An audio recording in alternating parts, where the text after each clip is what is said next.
Was اور نصیحتیں، لفظ لفظ حکمتیں، ابر علم و آگہی سے برستی بارشیں، شرع کے امور سے، دین کے شعور سے، قلب و ذہن جگمگاتے ہیں سچ کے نور سے۔ خطبہ جمعۃ المبارک،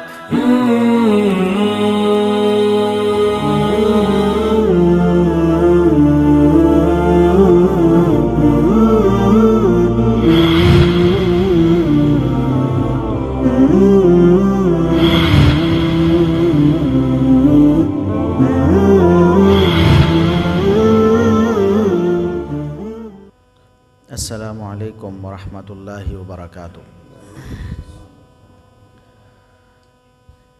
ان الحمد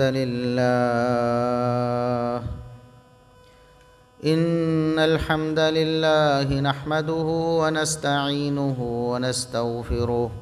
ونعوذ باللہ من شرور انفسنا ومن سیئات اعمالنا،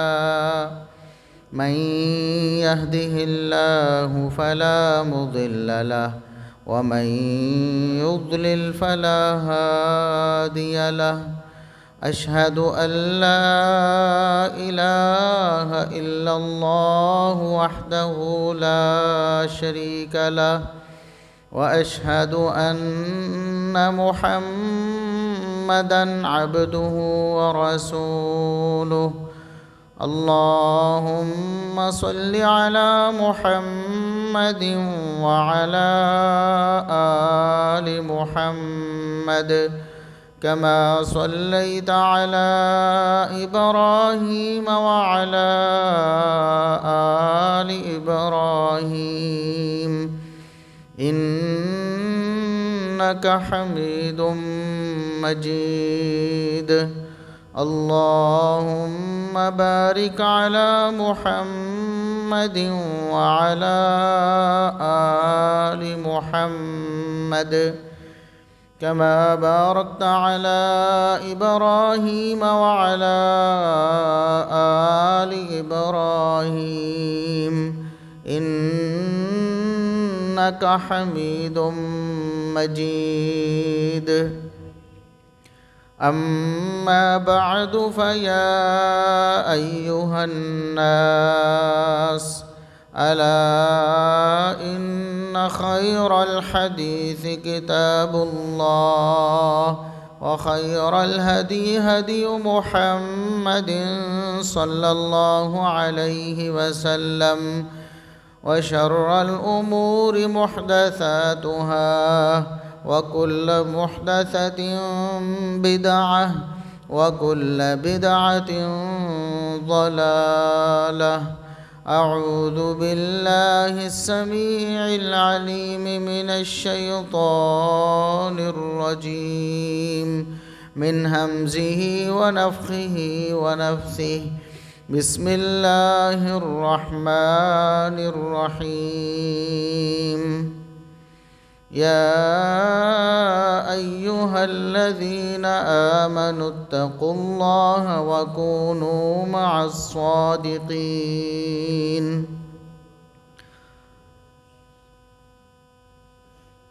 انتہائی قابل احترام بزرگوں، عزیز نوجوان ساتھیوں، معززات و مکرمات اسلامی ماں اور بہنوں، ہر قسم کی حمد و ثنا، تعریف و تمجید، کبریائی، بڑائی، رفعت و عظمت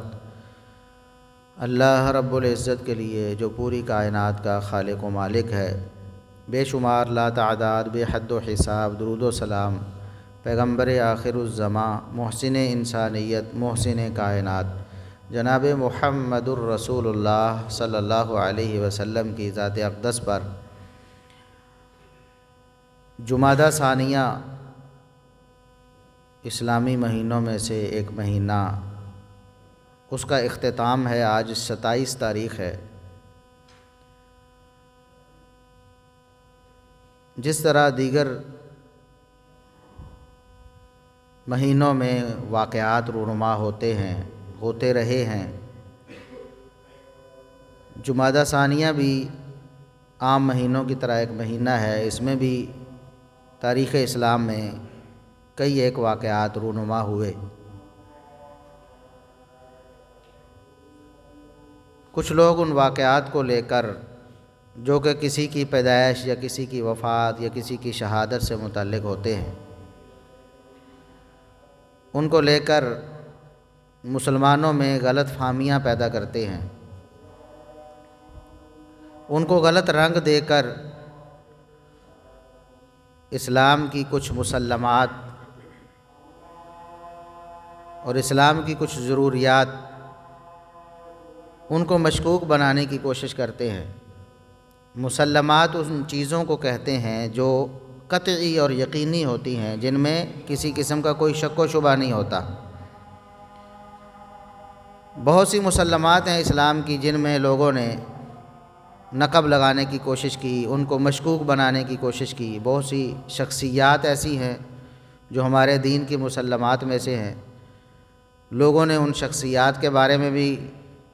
لوگوں کے اندر جھوٹ پھیلائے، ان کو بدنام کرنے کی کوشش کی، اور کچھ واقعات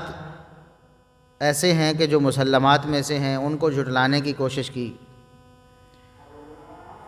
تو ایک طبقہ فکر ایسا ہے جو دین اسلام کا دم بھرتا ہے، نام لیتا ہے،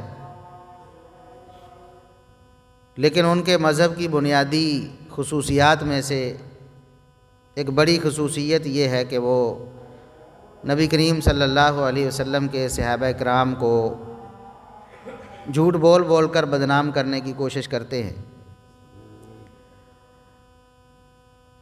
کسی کی تاریخ پیدائش ہو یا تاریخ وفات ہو، اسلامی تعلیمات کے مطابق اس کو منانا، کسی خاص اہتمام سے اس کا تذکرہ کرنا، خاص تاریخ میں اس کو ذکر کرنا، اس کی کوئی گنجائش نہیں ہے۔ لیکن بسا اوقات ایسا ہوتا ہے کہ اس تاریخ کو یا اس واقعے کو بنیاد بنا کر لوگ جھوٹ بولتے ہیں اور بہت ساری غلط باتیں مسلمانوں میں پھیلانے کی کوشش کرتے ہیں، تو ان کا رد کرنا ضروری ہو جاتا ہے۔ جمادی ثانیہ کے حوالے سے بعض لوگوں کا یہ کہنا ہے کہ اس مہینے میں کئی ایک اہم واقعات رونما ہوئے، جن میں سے ایک سیدہ فاطمہ الزہرا رضی اللہ عنہا، جو نبی کریم صلی اللہ علیہ وسلم کی 4 مبارک بیٹیوں میں سے ایک بیٹی ہیں۔ ان کا کہنا ہے کہ اس مہینے میں ان کی شہادت کا واقعہ رونما ہوا۔ اب اس بات میں تو کوئی شبہ نہیں کہ سیدہ فاطمہ الزہرا رضی اللہ عنہا وفات پا چکی ہیں، دنیا سے چلی گئی ہیں، لیکن ان کی وفات طبعی تھی، کسی حادثے کی صورت میں یا کسی نے معاذ اللہ ان کو شہید نہیں کیا، لیکن جن کا مذہب ہی رنگ آمیزی کر کے، لوگوں کے جذبات سے کھیل کے، جھوٹ بول کے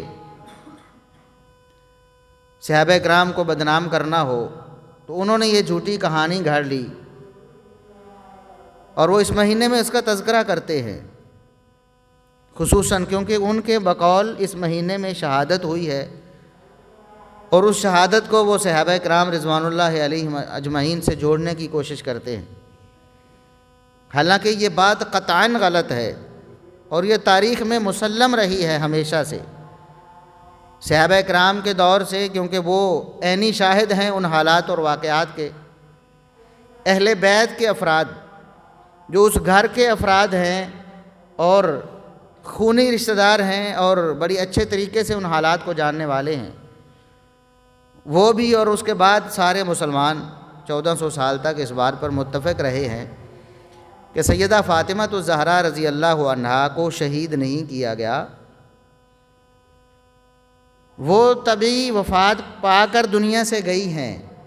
ان کو کسی نے قتل نہیں کیا نعوذ باللہ، لیکن یہ جھوٹ گھڑا گیا صحابہ کرام کو بدنام کرنے کے لیے۔ سیدنا ابو بکر صدیق رضی اللہ عنہ، سیدنا عمر فاروق رضی اللہ عنہ اور دیگر صحابہ کرام کو بدنام کرنے کے لیے۔ کتنی بڑی بدبختی ہے کہ ایک شخص مسلمان ہونے کا دعویٰ کرتا ہے، کہتا ہے میں مسلمان ہوں بلکہ مومن ہوں، اور اس کے بعد وہ خصلت اپناتا ہے جو منافقین کی ہے۔ نبی کریم صلی اللہ علیہ وسلم نے فرمایا کہ 3 پکی نشانیاں ہیں منافق کی، جس میں یہ 3 نشانیاں ہوں فوراً سمجھ جاؤ کہ یہ جھوٹا ہے، منافق ہے، یہ دعویٰ اسلام میں غلط ہے، جھوٹ بول رہا ہے کہ میں مسلمان ہوں۔ اذا حدث کذب، جب بولے گا تو جھوٹ بولے گا۔ آپ ان کے مذہب کا مطالعہ کریں، سارا مذہب ہی جھوٹ پر مبنی ہے،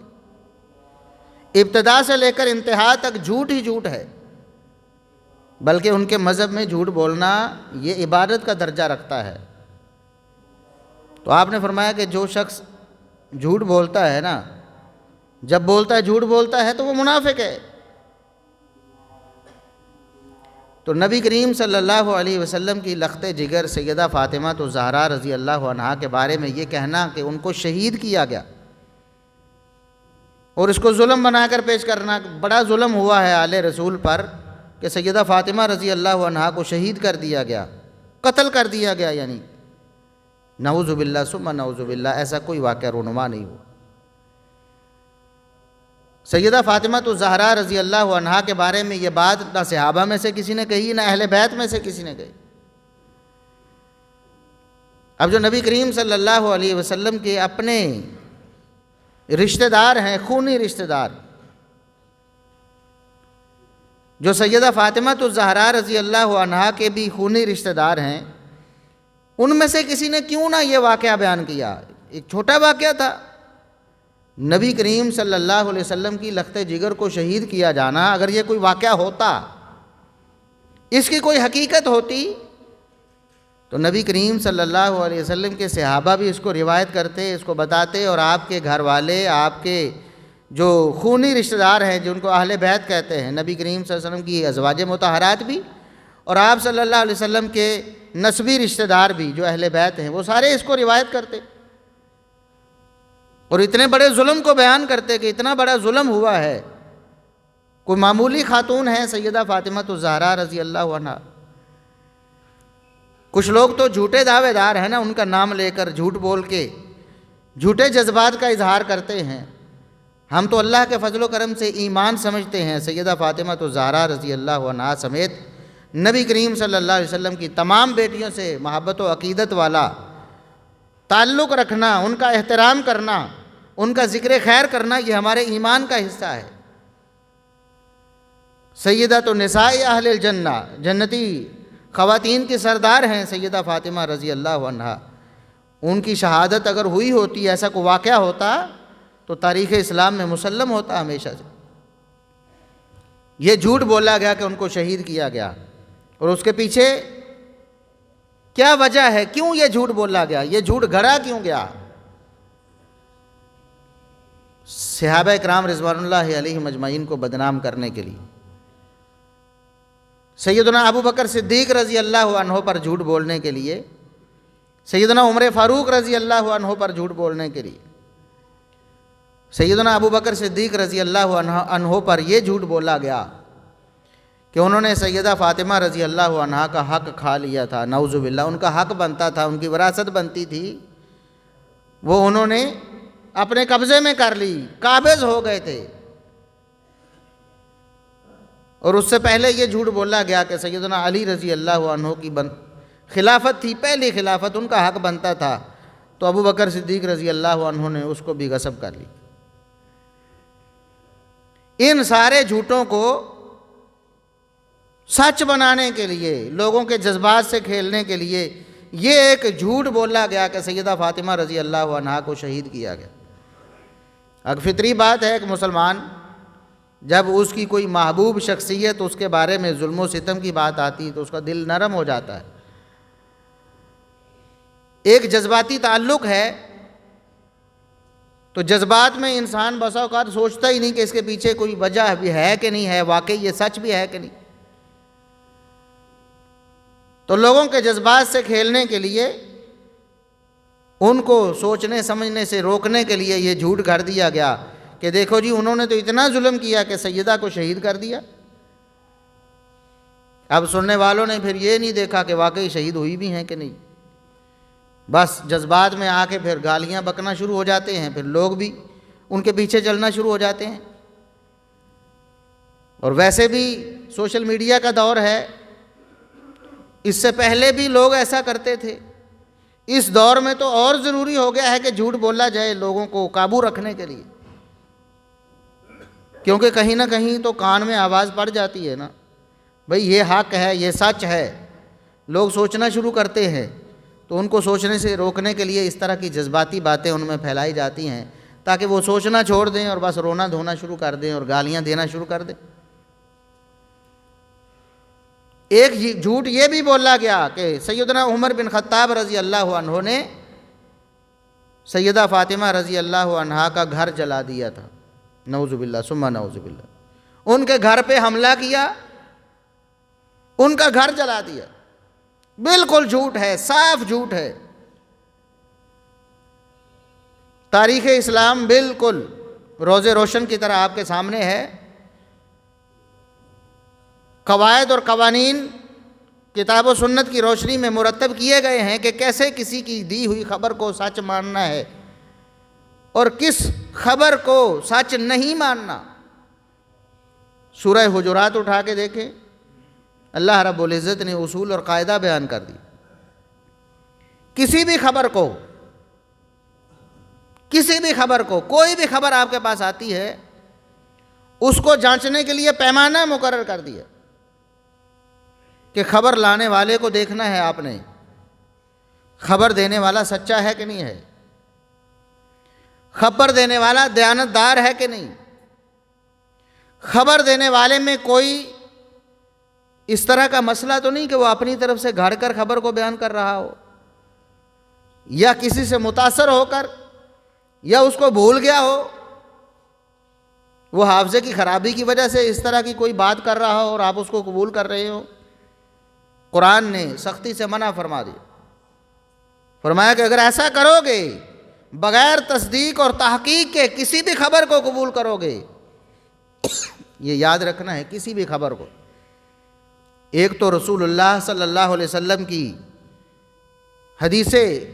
مبارکہ ہیں اور ایک رسول اللہ صلی اللہ علیہ وسلم کی سیرت ہے، ایک صحابہ کرام رضوان اللہ علیہم اجمعین کے کارنامے ہیں، ان کی زندگیاں ہیں، آپ صلی اللہ علیہ وسلم کے خاندان کے بارے میں باتیں ہیں، ان کے بارے میں تو بہت احتیاط ہے نا۔ عام زندگی میں یہ اصول لاگو کیا گیا کہ کوئی شخص بھی کسی کی خبر کو فوراً قبول نہ کر لے جب تک اس کی تحقیق اور تفتیش نہ کرے، جب تک اس شخص کو ذاتی طور پر اچھے طریقے سے جانتا نہ ہو، یا اس کے بارے میں سکہ گواہیاں موجود نہ ہوں کہ یہ واقعی سچا اور ایمانتدار اور دیانتدار ہے، اس وقت تک عام بات کو بھی آپ نے قبول نہیں کرنا۔ آپ کو کوئی آ کر بتاتا ہے کہ باہر ایسا ہو گیا ہے، میں روڈ پہ دیکھ کے آیا ہوں، ایک حادثہ ہوا ہے اور اس میں فلاں شخص فوت ہو گیا ہے، آپ کے کسی عزیز اور قریبی کے بارے میں بات کہہ دیتا ہے، خدا نخواستہ جھوٹ بول کر آپ کو کہتا ہے کہ فلاں نے آپ کے بھائی کو قتل کر دیا ہے، میں بازار میں دیکھ کے آیا ہوں۔ قرآن کہتا ہے کہ آپ نے فوراً اس کی بات کو مان نہیں لینا جب تک یہ پتہ نہ کر لو، اگر ذاتی طور پر جانتے ہو تب بھی سچا ہے، دیانتدار ہے، امانتدار ہے، حافظہ قوی ہے اس کا۔ اگر خود نہیں جانتے تو کسی سے پوچھ لو، اس کے بارے میں پوچھ لو، یا اس سے پہلے اس خبر کو کسی دوسرے سورس سے چیک کر لو۔ یہ نہ ہو کہ تم جس شخص کے بارے میں جھوٹ بولا ہے اس کو جا کے پھڑکا دو، بعد میں پتہ چلے کہ خبر تو جھوٹی ہے۔ فَتُصْبِحُوا عَلَىٰ مَا فَعَلْتُمْ نَادِمِينَ، اللہ رب العزت نے فرمایا کہ خبر کی تحقیق کیے بغیر اگر مان لو گے تو بعد میں تمہیں ندامت اٹھانا پڑے، شرمندگی اٹھانا پڑے گی، دنیا میں بھی اور آخرت میں بھی۔ تو تاریخ اسلام ایک کھلا باب ہے، اس میں روایات موجود ہیں، بیان کرنے والوں کے نام موجود ہیں، اور اگر کہیں بیان کرنے والے کا نام موجود نہیں ہے تو وہ گپ ہے، اس کو اٹھا کے کوڑے دان میں پھینک دو، اس کی کوئی حیثیت نہیں ہے۔ اور اگر بیان کرنے والے کا نام موجود ہے تو اس کو دیکھو، اس کو جانچو، اس کو پرکھو۔ آپ کو معلوم نہیں ہے، ظاہر آپ کے دور کا بندہ نہیں ہے، پہلے دور کا بندہ ہے تو اس دور کے بندوں سے پوچھو، محدثین سے، محققین سے، علماء سے پوچھو، وہ آپ کو بتائیں گے اسی دور کے بندوں کے بیانات سے اس کو چیک کیا جائے گا کہ یہ بندہ سچا ہے یا جھوٹا ہے، بیان کرنے والا کیسا ہے، اس کی سند اس واقعے تک ثابت بھی ہے کہ نہیں۔ ظاہر ہے کہ 1400 سال پہلے واقعہ ہوا ہے، تو 1400 سال ہمارے درمیان اور اس واقعے کے درمیان بیان کرنے والے کتنے لوگ آئیں گے، کتنے واسطے آئیں گے، کتنی کڑیاں آئیں گی، سب کو چیک کرنا ہے۔ اس کے بعد اگر تحقیق کے پیمانے پہ، کتاب و سنت کے پیمانے پہ وہ ثابت ہوتی ہے سند کہ سارے راوی سچے ہیں، سند متصل ہے، تو پھر آپ نے اس کو واقعہ ماننا ہے، ورنہ نہیں ماننا۔ تو تاریخ اسلام کو دیکھ لو اس نظر سے، اگر تو آپ کا بیان کردہ واقعہ سچا ہے تو لاؤ، اس کی سند لاؤ، اس کے بیان کرنے والے راوی لاؤ، عینی شاہدین لاؤ، وہ واقعہ ثابت کرو، اور اگر واقعہ ثابت نہیں ہے تو جھوٹ بولنے سے باز آ جاؤ۔ پھر یہ نفاق چھوڑ دو، دعویٰ اسلام کا ہے، دعویٰ ایمان کا ہے، اور جھوٹ بول بول کر مذہب ہی سارا جھوٹ پر مبنی بنایا ہوا ہے۔ سیدہ فاطمہ الزہرا رضی اللہ عنہا کی شہادت نہیں ہوئی، ان کو کسی نے شہید نہیں کیا، ان کی وفات ہوئی ہے، اور صحابہ کرام رضوان اللہ علیہم اجمعین میں سے کسی نے ان پر ظلم نہیں کیا۔ نہ سیدنا ابو بکر صدیق رضی اللہ عنہ نے ظلم کیا، بلکہ انہوں نے جب وراثت کا مطالبہ کیا، یہ بات میں کئی دفعہ بڑی وضاحت سے بیان کر چکا ہوں، انہوں نے جب وراثت کا مطالبہ کیا تو سیدنا ابو بکر صدیق رضی اللہ عنہ نے کمال محبت اور شفقت سے فرمایا کہ بیٹا مال چاہیے، اگر ابو بکر صدیق کا مال حاضر ہے، جس طرح میں نبی پر قربان کرتا تھا میں نبی کی بیٹی پر قربان کر دیتا ہوں، میرا مال حاضر ہے۔ جہاں تک بات ہے وراثت کی کہ نبی کی وراثت کا مطالبہ، تو بیٹا آپ کے بابا نے یہ فرمایا تھا، محمد الرسول اللہ صلی اللہ علیہ وسلم نے فرمایا تھا کہ انبیاء کی وراثت نہیں ہوتی، انبیاء دنیا میں جو کچھ چھوڑ کے جاتے ہیں وہ اللہ کی راہ میں صدقہ ہوتا ہے، تو میں بطور وراثت تمہارے سپرد نہیں کر سکتا۔ بس اتنی بات ہے، باقی سب رنگ آمیزی ہے، سب جھوٹ ہے، دشمنی، عداوت، اور کیسا اس کو بیان کیا جاتا ہے، کیسے رنگ بھرے جاتے ہیں لوگوں کے جذبات سے کھیلنے کے لیے کہ بی بی روتی رہیں، بی بی روتی رہیں۔ ایسے بدبخت ہیں، سیدہ فاطمہ الزہرا رضی اللہ عنہا کا نام بھی نہیں لیتے، ان کے ساتھ کوئی رضی اللہ عنہا بھی نہیں کہتے، ان کو کوئی احترام والا لقب بھی نہیں دیتے، بس بی بی نے یہ کیا، بی بی نے وہ کیا، بی بی روتی رہیں۔ اور کیا ان کے بارے میں تاثر دیا ہے جنہوں نے اپنی زندگی میں کبھی، پوری زندگی میں کبھی دنیا کی دولت کی طرف توجہ نہیں کی اور دنیا کی مال کی طرف کبھی رغبت نہیں کی، ان کے بارے میں لوگوں کو یہ تاثر دیتے ہیں کہ جب ان کو وراثت سے روکا گیا کہ بیٹا وراثت نہیں لے سکتی آپ کے بابا نے فرمایا تھا، نبی نے فرمایا تھا کہ میری وراثت نہیں ہوگی، تو جناب وہ سارا دن دربار میں روتی رہی، نعوذ باللہ ثم نعوذ۔ سیدہ فاطمہ رضی اللہ عنہا کے بارے میں یہ تمہارا گمان ہے، یہ تمہارا اعتقاد ہے، یہ نظریہ بنایا ہے تم نے؟ ہماری کوئی عورت ہو، اچھے خاندان کی کوئی خاتون ہو، اس کے ساتھ اگر کوئی ایسا معاملہ ہو جائے، کسی نے اس کی وراثت چھین لی ہو، تو وہ اس کے دربار میں جا کر روتی رہے گی سارا دن؟ انا للہ و انا الیہ راجعون۔ تو سیدہ فاطمہ رضی اللہ عنہا پر نہ کوئی ظلم ہوا، نہ ان کو شہید کیا گیا، جھوٹا واقعہ ہے، جھوٹے واقعات ہیں، جھوٹی داستانیں بنائی گئی ہیں۔ اور سیدنا عمر فاروق رضی اللہ عنہ پر جھوٹ بولا گیا کہ انہوں نے ان کا گھر جلا دیا تھا، آگ لگاتی تھی گھر پر۔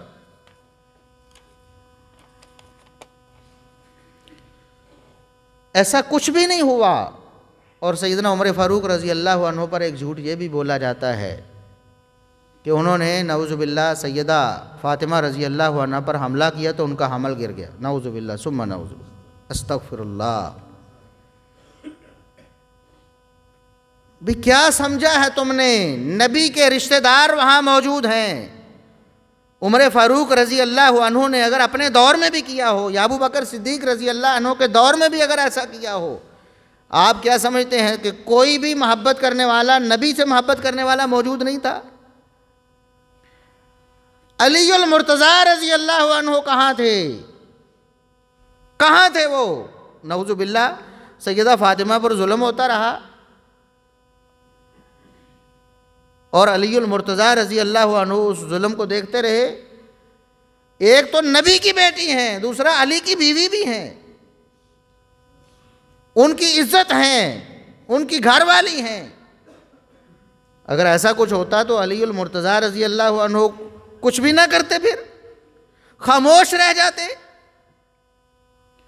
تم خاموش نہیں رہتے ہو، تمہاری عزت پر ہاتھ ڈالا جائے، جان قربان کرنے پر تل جاتے ہو۔ کیا سمجھتے ہو علی المرتضیٰ رضی اللہ عنہ تمہاری طرح بھی، تمہارے جتنی بھی بہادری اور غیرت نہیں تھی ان میں؟ وہ تو بہادری کا بھی پہاڑ تھے اور غیرت کا بھی پہاڑ تھے۔ کیسے ہو سکتا تھا؟ یہ جھوٹی داستانیں تم نے کیا سمجھ کر بنائی ہیں؟ تم نے علی المرتضیٰ رضی اللہ عنہ اور دیگر اہل بیت، دوسرے صحابہ کرام کے بارے میں کیا تصور دیا ہے دنیا کو؟ تو سیدہ فاطمہ رضی اللہ عنہا پر کوئی ظلم نہیں ہوا، نہ وراثت سے محروم کرنے کا ظلم ہوا، کیونکہ وہ تو کسی صحابی نے نہیں محروم کیا، وہ تو نبی کریم صلی اللہ علیہ وسلم نے فرمایا اِنَّا مَعَاشِرَ الْأَنْبِيَاءِ لَا نُورَثُ، ہم انبیاء وراثت چھوڑ کے نہیں جاتے، ہم جو کچھ چھوڑ کے جائیں وہ صدقہ ہوتا ہے، وراثت نہیں بنتا۔ اور یہ بات یہ بھی کہتے ہیں کہ یہ حدیث صرف ابو بکر کو معلوم ہوئی، صرف ابو بکر نے بیان کی، باقی صحابہ کو کیوں معلوم نہ ہوئی؟ تو یہ آپ کی اطلاع کے لیے عرض ہے کہ صحیح بخاری اور صحیح مسلم میں جہاں سیدنا ابو بکر صدیق رضی اللہ عنہ سے یہ روایت مروی ہے، وہاں عمر فاروق رضی اللہ عنہ سے بھی مروی ہے، وہاں عثمان غنی رضی اللہ عنہ سے بھی مروی ہے، وہاں سیدنا عباس رضی اللہ عنہ سے بھی مروی ہے، اور جو نبی کے سگے چچا ہیں، اور سیدنا علی رضی اللہ عنہ سے بھی مروی ہے۔ سیدنا عمر فاروق رضی اللہ عنہ کے عہد مبارک میں یہ ہوا،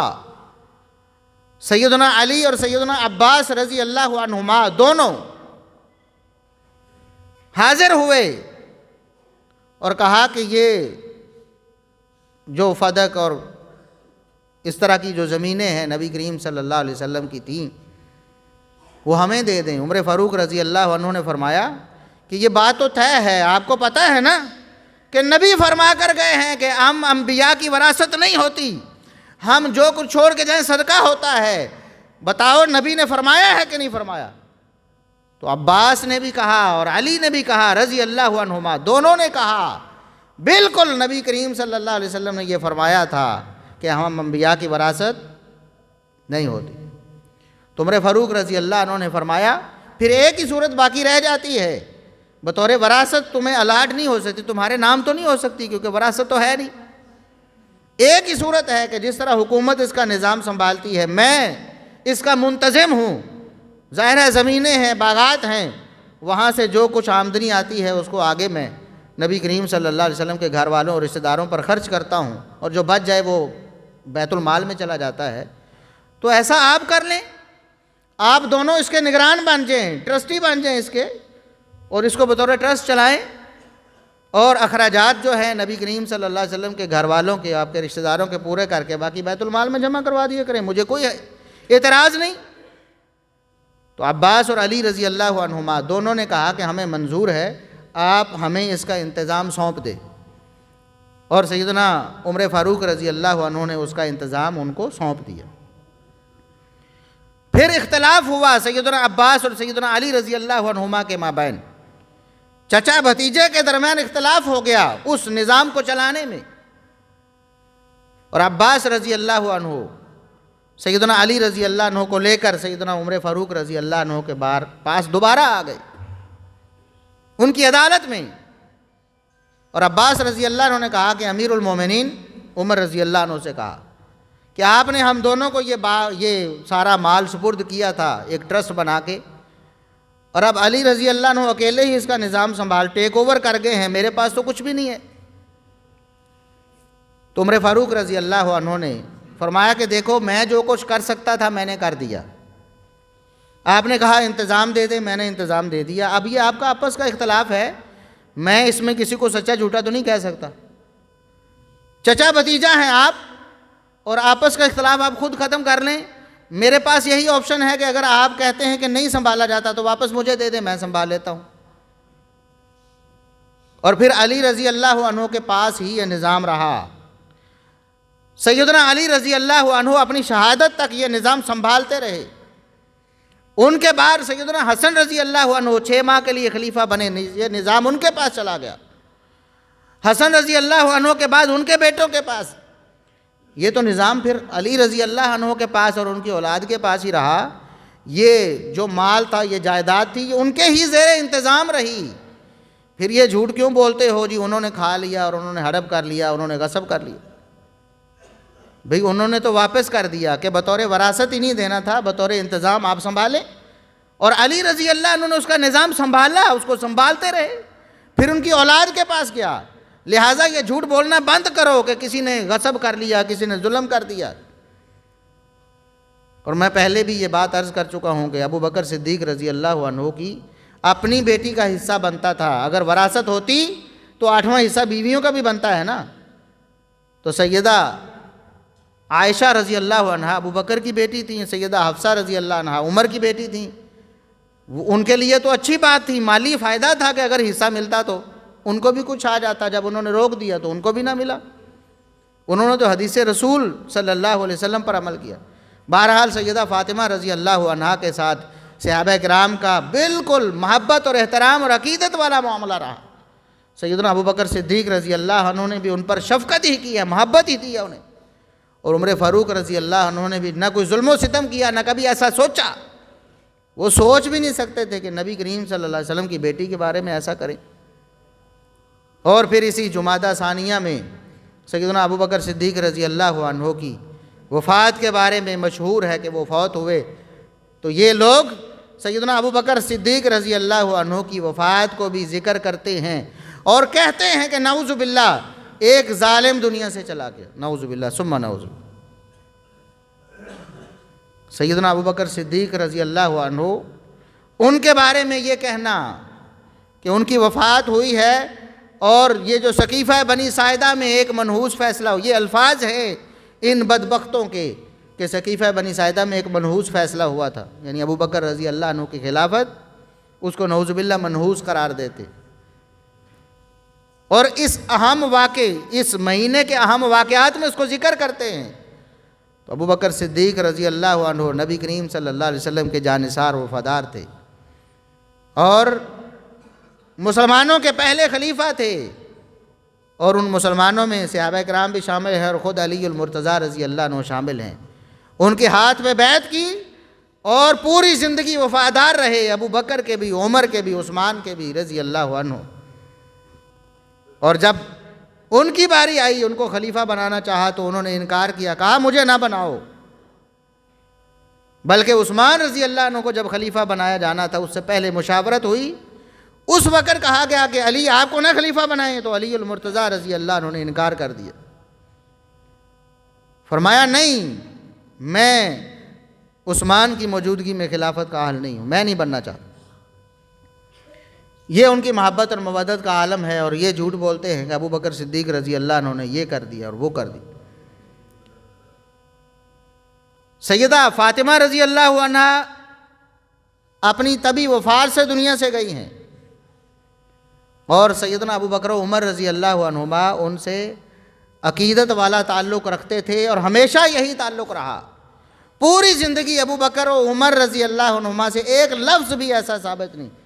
جو سیدہ فاطمہ رضی اللہ عنہا کے شایان شان نہ ہو یا ان کی توہین پر مبنی ہو، حالانکہ وہ بیٹی کے درجے میں تھی،